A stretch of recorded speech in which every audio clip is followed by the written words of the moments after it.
امام حسین کے مقابلے میں ان کے بارے میں چوتھے امام کہہ رہے ہیں کہ وہ خود اس امت سمجھتے تھے اور قتل حسین کے ذریعے خدا کا تقرب چاہتے تھے۔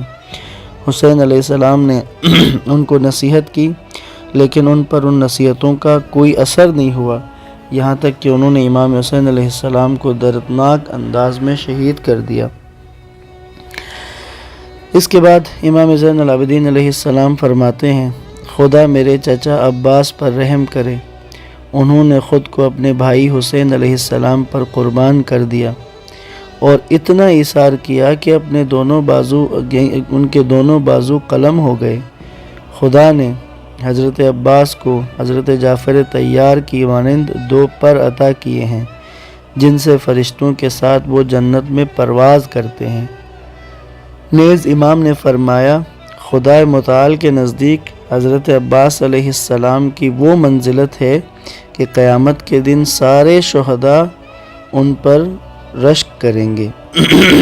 بعض مورخین نے حضرت عباس علیہ السلام کے بارے میں جو روایات میں آئی ہیں، تاریخ میں لکھا گیا اور اسی طرح مقتل کی کتابوں میں جو ہے، اس میں حضرت عباس علیہ السلام جب سب بنی ہاشم کے جوان شہید ہو چکے تھے تو حضرت عباس امام حسین علیہ السلام کے پاس آئے، حاضر ہو کر کہا کہ مولا مجھے اجازت دیں کہ میں میدان میں جاؤں۔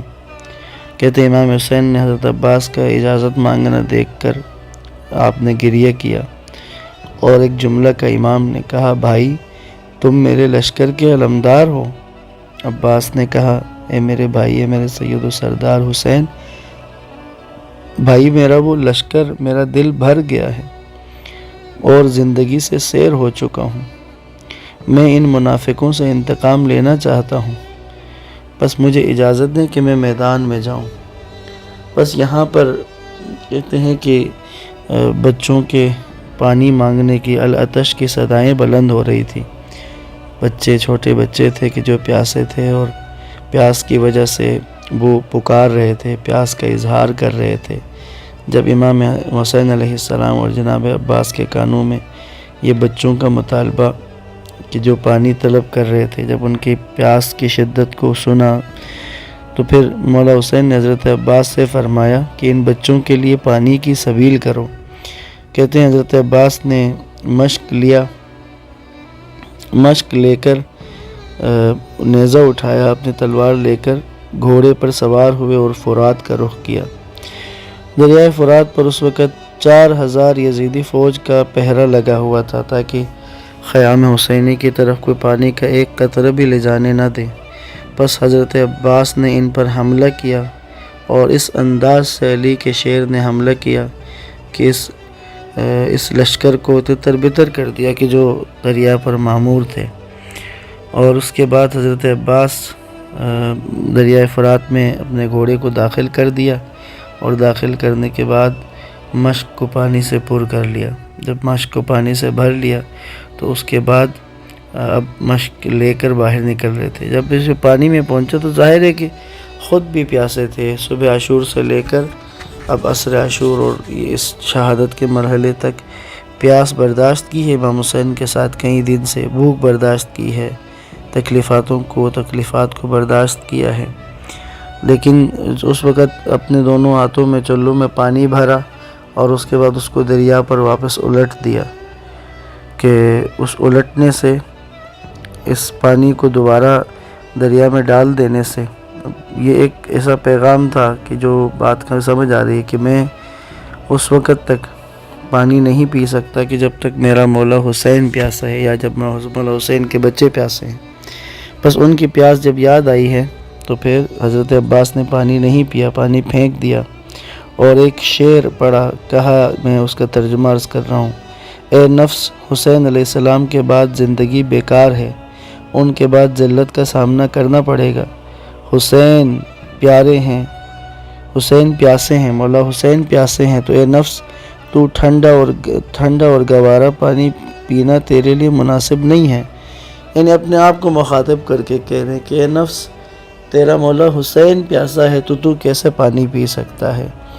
پس مشق کو پانی سے بھرا اور مشق لے کر مشق کو دوش پہ رکھا اور خیمے کی طرف چل پڑے۔ لشکر کوفہ نے راستہ روکا، چاروں طرف سے حضرت عباس کا گھیراؤ کیا تو حضرت عباس نے رجز پڑھا اور ان کے اوپر حملہ کیا۔ حضرت عباس کہتے ہیں کہ میں ترجمہ عرض کر رہا ہوں، جب موت چنگھارتی ہے تو میں موت سے ہرگز نہیں ڈرتا، مقابلے کے وقت سورماؤں کو تہہ تیگ کر دیتا ہوں، اور میں نے اپنے نفس کو فرزند رسول صلی اللہ علیہ وآلہ وسلم کا محافظ قرار دیا ہے۔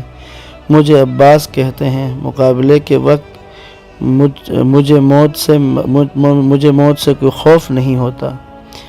بس آپ جب واپس آ رہے تھے تو ایک لعین ہے ازرق نوفل، اس نے ایک اوٹ میں چھپ کر تلوار کا وار کیا کہ جس سے حضرت عباس کا بایاں بازو شہید ہو گیا، قلم ہو گیا۔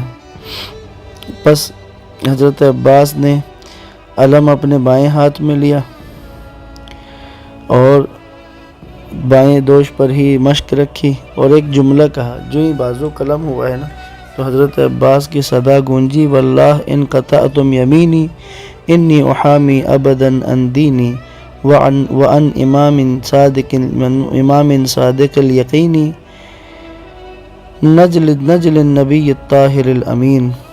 حضرت عباس نے کہا کہ خدا کی قسم، اگرچہ تم نے میرا دایاں ہاتھ قلم کر دیا ہے، لیکن ہمیشہ اپنے دین کی دفاع کرتا رہوں گا اور اپنے صادق الایمان امام کی دفاع کروں گا، جو کہ پاک و امین رسول کے فرزند ہیں۔ بس اسی طرح حکیم بن طفیل کہ جو ایک کھجور کے درخت کے پیچھے چھپا ہوا تھا، تو اس نے وار کیا اور بایاں بازو بھی قلم ہو گیا۔ حضرت عباس نے علم کو سینے سے لگا کر یہ رجز پڑھا، کہا یا نفس لا تخشی من الکفار، ترجمہ عرض کر دیتا ہوں، کہا اے نفس کافروں سے نہ ڈر اور برگزیدہ رسول کی ہم نشینی پر رحمت خدا کی بشارت قبول کر، انہوں نے میرا بایاں ہاتھ بھی قلم کر دیا ہے، اے اللہ انہیں واصل جہنم کر۔ جب دونوں بازو قلم ہوئے ہیں تو پھر مشق کو دانتوں میں دبا لیا، تو اتنے میں ایک تیر آ کے مشق کو لگا جس سے سارا پانی بہہ گیا۔ وہ دوسرا تیر آپ کے سینے پر لگا، اور ایک تیر آ کر حضرت عباس کی آنکھ میں لگا۔ بس آنکھ پر تیر کا لگنا تھا کہ حضرت عباس گھوڑے سے زمین پر گر پڑے۔ بس یہاں حضرت عباس کا گرنا عموماً یہ بیان کیا جاتا ہے کہ کوئی حضرت عباس کے سارے مصائب اور شہادت بیان کرتا تھا تو اس کو خواب میں آ کر کہا کہ میری مصیبتیں بیان کیوں نہیں کرتے عزاداروں کے سامنے؟ اس نے کہا مولا میں آپ کی ساری شہادت پڑھتا ہوں۔ کہ حضرت عباس نے کہا کہ تم یہ بات کیوں نہیں پڑھتے کہ کوئی بھی سوار جب اپنی سواری سے گھوڑے سے گرتا ہے زمین میں تو وہ اپنے ہاتھوں کا سہارا لے کر زمین پر آتا ہے۔ حضرت عباس کہتے ہیں جس وقت میں دشت کربلا پہ گرا ہوں تو میرے دونوں بازو نہیں تھے، میں دونوں بازوؤں کے نہ ہونے کے باعث میں کربلا کی زمین پر اس حالت میں گرا کہ میں اپنے گال کے بل کربلا کی زمین میں گرا۔ پس حضرت عباس زمین کربلا پر گرے، امام حسین علیہ السلام امام خیام میں منتظر ہیں۔ عباس جب گرے آنکھ میں تیر تھا، آنکھ کا تیر نکالنا چاہا تو دیکھا کہ یقیناً تیر ہاتھوں سے نکالا جاتا ہے، لیکن عباس کے تو بازو قلم ہو چکے تھے۔ تیر کو اپنے دونوں گھٹنوں کے درمیان پھنسا کر سر کی قوت پیچھے کی طرف دھکیلتے ہوئے تیر نکالنے کی کوشش کر رہے تھے کہ اسی اثنا میں کسی لعین نے سر پر گرز کا وار کیا۔ جب گرز سر پہ لگا تو عباس کی صدا تب بلند، اخی حسین ادرک اخاک، اے میرے بھائی حسین اپنے بھائی کی مدد کیجئے۔ مولا حسین حضرت عباس کے سرہانے آئے اور مولا عباس کا سر اپنی گود میں رکھا۔ بس کچھ دیر کے بعد مولا حسین کی ایک صدا بلند ہوتی ہے، الآن انکسا ظہری، میرے کمر ٹوٹ گئی، انا للہ و انا الیہ راجعون۔ عباس آخری شہید ہے بنی ہاشم میں سے امام حسین سے پہلے۔ بس حضرت عباس کی شہادت نے مولا حسین کی کمر توڑ دی۔ وہ حسین کی جو صبح عاشور سے صبر و تحمل کے ساتھ اطمینان کے ساتھ ہیں۔ عباس کی شہادت اتنا بڑا حادثہ اور اتنی بڑی مصیبت ہے کہ حسین مولا نے اپنی کمر کے ٹوٹنے کا، یعنی اپنی قوت کے ختم ہونے، اپنی طاقت کے ختم ہونے کا اعلان کر دیا۔ والسلام علیکم ورحمۃ اللہ وبرکاتہ۔